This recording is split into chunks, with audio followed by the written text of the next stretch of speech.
does this one stand out a little bit more since he held off a multi-time Cup champion in Kyle Busch to do it? Yeah, you'll always hear from me. It's a big success if you're able to beat Kyle Busch in a truck. Absolutely, Christian Eckes and McAnally Higgleman Racing deserve all the credit to that for that big victory. But he may have had some stats to help him out, though. This is the 4th straight year in Bristol trucks on the concrete where the driver has swept both stages, and none of those times did that driver go on to win the race. So, based on the last times we've been there, Kyle Busch was destined to have the win taken away from him somewhere there in the closing stage, and that he did. Christian Eckes was able to get up alongside him, and Kyle Busch in the 7 got really loose, and Eckes able to pull away and take away with what he was having there at the beginning of the race, and got some seconds on the field, and in true Bristol fashion was just able to take the win. Christian Eckes has really been needing success like this, and it's good to see him get it here at Bristol, especially against Kyle Busch. That's absolutely something he's going to remember. Yeah, you can really make the argument, I think, that Christian Eckes coming up one spot short in this race in the fall was maybe what cost him a championship, because he didn't end up making a championship 4, but he won the championship race at Phoenix after the chaos of all those overtime finishes that we had. If he had won that race and been in the championship 4 when we got to Phoenix and continued to do what he did when we got there to that race, he would have been the champion.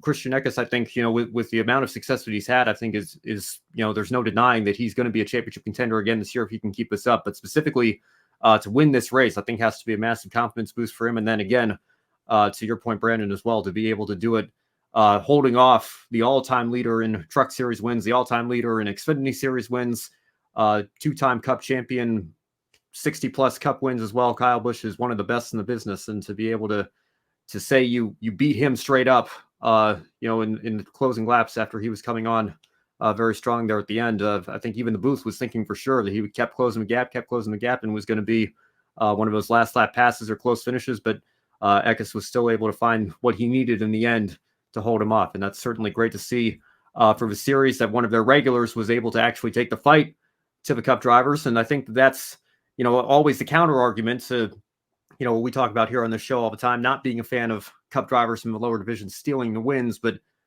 maybe on the flip side, you can make the argument that the wins mean more for the series regulars when you have Cup drivers like Kyle Busch, and even, to a certain extent, Zane Smith as well in the field. Zane Smith, of course, not running for truck points this year.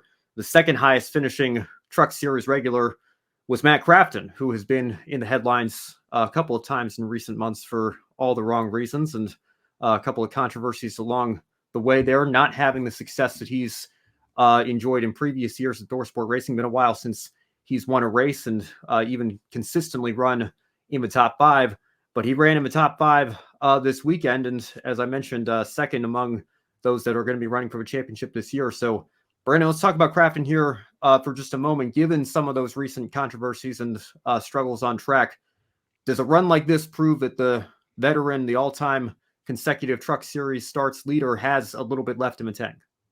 I think so. Bristol's is about as tough as they come for the Truck Series, and Matt Crafton to be able to go out there and do that with this team that he's just been, like you said, been with for so long. He's one of the last one of the last great veterans of the Truck Series, and that team has been Motorsport has switched from Ford to Toyota to Ford to Toyota, I think like 4 times since I've been on this show with you.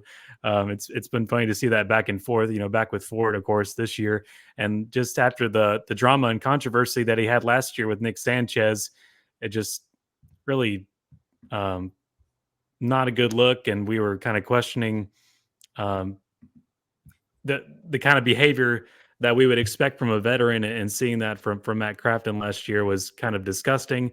And I remember just being disappointed with you on that episode last year. So it was good to see him come back with a good effort. He needs good finishes like that, just like Christian Eckes does, but on the Thorsport side of things.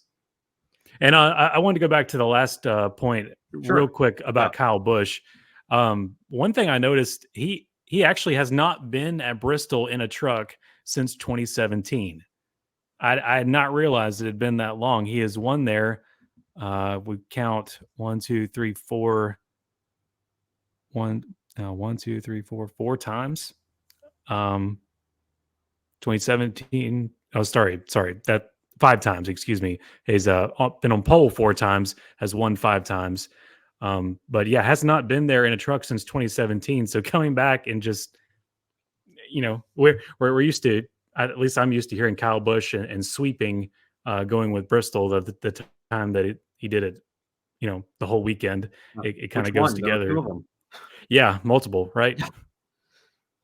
Yeah, 2010 and 2017. He won all 3 races, and that stat actually, I mean, it doesn't surprise me too much because obviously this spring race has been on the dirt the last 3 years, and we haven't seen Kyle come and run one of those races. And also the fall race, I think, frequently is a playoff race, at least in the last several years. And with NASCAR's current rules and regulations, the Cup regulars are not allowed to run those races. So you can take that for what it's worth, I suppose.